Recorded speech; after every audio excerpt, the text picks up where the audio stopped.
Alright, hi, my name is Frederick Kane. This is my Physics 2 test wrapper. The problem on the test that I had the most issues with was the second question, part 1, on circuits. These are the correct answers. We're going to scribble these out and ignore these. So I'm going to show you guys how it's actually done and how I realized my mistake. So I got 0 points on this problem because I made the simple mistake of misremembering directions.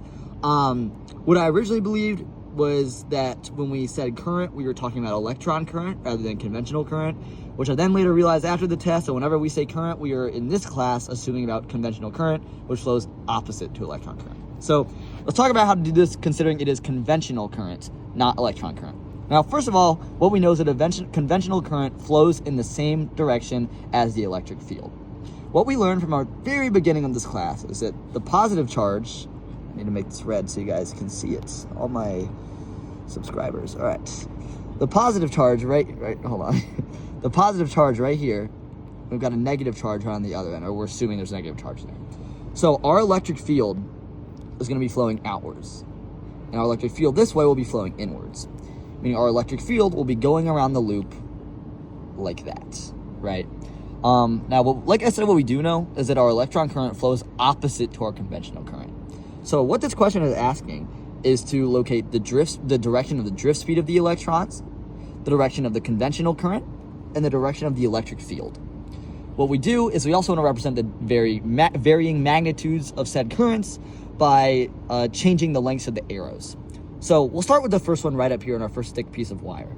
Well, we know that our conventional current, or our electric field, is going this way, right? Because the positive charge points outwards, meaning our conventional current will be going this way. Now, the question is, not our conventional current, our electric field will be going that way. Now, what we also know is that our electric field flows in the same direction as the conventional current, meaning our conventional current also flows that way.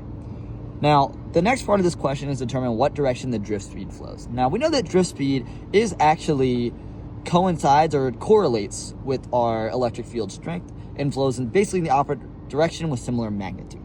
So our electron current is going to go in the opposite direction. Now, sorry, let me say this beforehand. Our electron current formula considers the drift speed of our electrons, right? The drift speed, which is a velocity vector, will go in the same direction as the electron current.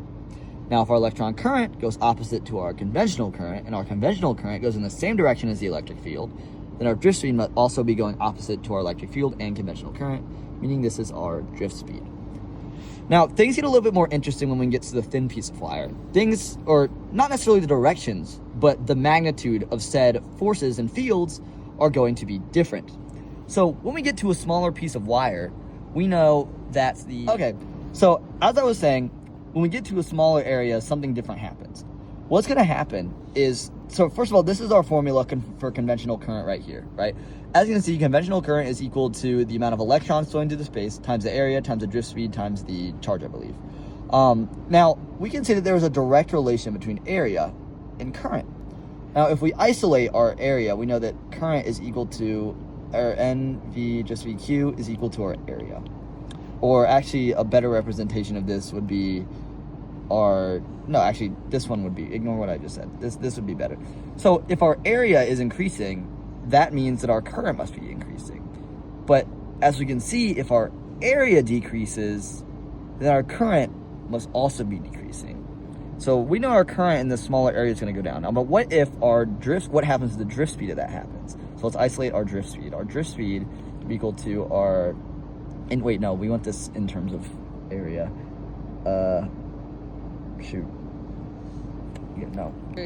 Based on this relationship right here, we can see that if our area decreases, our drift speed must be increasing to make this number smaller. So what we know from this relationship is that when our area decreases, our current decreases, so the magnitude of our current is going to be a little bit smaller. The magnitude of our drift speed is going to increase, and the magnitude of our electric field will also increase as well. Now, for this part of the wire, we can do the same thing up here. Nothing's really changing. Drift speed still going opposite. Current still going this way. Electric field's still going this way. So this is E, I, and V. Now, that's about it for this. The key distinction here is remembering that our current goes in the same direction as the electric field, which you can get based off the battery directions, and the drift speed goes opposite. Additionally, drift speed increases with a smaller area, electric field increases with a smaller area, current decreases with a smaller area. That's it for Test 2 Wrapper. Hope you enjoyed. Have a great day.